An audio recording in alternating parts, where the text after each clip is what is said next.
In 'n verklaring wat die Departement van Landbou op die 23ste Julie vrygestel het, maak hulle nuwe regulasies bekend vir die benaming op die verpakking van analoë diereproteïene produkte, nagemaakte vleis en melk en eiers. En dan sê die departement, die publikasie van vleisanaloge regulasies moet deur alle betrokkene belanghebbendes verwelkom en waardeer word. Dis 'n bietjie arrogant. Die antwoord is nee. Nie alle belanghebbendes verwelkom dit nie. Boere waardeer dit verseker ook nie. Ons het baie probleme met hierdie regulasies. Ons is nie die eerste land wat sulke regulasies publiseer nie. Italië het 'n baie beter voorbeeld gestel as ons, toe hulle eenvoudig gesê het, diereproteïene is diereproteïene. Ons wil nie hê dat enige vervalsing daarvan die reg moet hê om as sodanig benoem en verpak en op winkelrakke versprei te word nie. Dit is nie vir ons genoeg as die departement sê, maar die boere se belange word gedek hierdeur, want die soja of die witboontjies of selfs die insekte wat gebruik word om alternatiewe proteïene te vervaardig, kom tog ook uit primêre produksie uit, dis ook boere. Veeboere probeer nie op die rug van verbruikersvoorkeure vir groente of enige ander plantaardige produkte te ry, deur te maak asof hulle produk verwerkte plante is nie. Alhoewel dit baie nader in die waarheid is. Ten minste is dit natuurlik. Net soos wat daar wetgewing is, wat verwerkte plantaardige produkte, soos byvoorbeeld tabak of wyn, noop om 'n waarskuwing op sy verpakking te sit, om te sê, dit is nie goed vir jou gesondheid nie, of moenie te veel hiervan geniet nie. Net so voel ons in SAI as 'n netwerk vir familieboere, dat op hierdie verpakkings van sintetiese vleis of nagemaakte melk of eiers, behoort daar 'n waarskuwing te wees dat hierdie by uitstek ultra verwerkte produkte is. En ons almal weet dat dit by ultra verwerking is wat gesondheidskwessies insluit.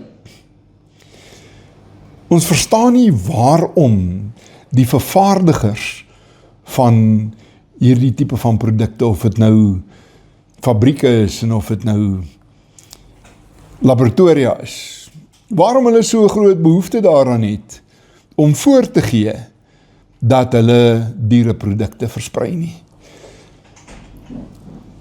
Dit is vir ons 'n jammer dag dat hierdie regulasies uitkom, sonder dat hulle winkels noop om hierdie produkte ver van regte diereproteïene op hulle rakte te sit.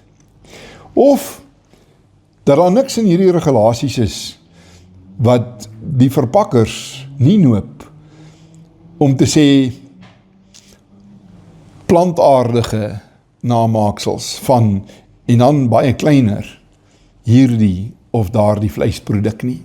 Ons het dit veral teen die reg om plantaardige produkte te verkoop onder die naam worsbroodjies, chipolatas, bites, steaks, pops, meatballs, rounds, pieces, tenders, burgers, patties, worsies, bangers, griller loaves, bolognies, mincemeat, braaivleis, schnitzels, en ander produkte wat volgens vorms benoem is, byvoorbeeld frikadelle of frikadelwiele, rolle, nuggets, skywe en sizzlers. Ons verwelkom dit wel, dat hulle nie nog daarby mag voeg, hoender, beesvleis of skaapvleis nie. Maar dit is nie genoeg nie. Die departement wys net weer wat kansvatters hulle is.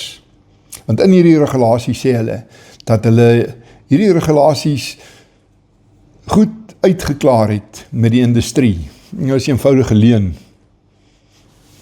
Hulle het ons nooit daarin geken nie en ons sou verseker daarteen beswaar gemaak het. Die departement was teenwoordig in 2023 in Sun City toe die Wêreld Landbouorganisasie dieselfde standpunt ingeneem het as wat SAI nou inneem.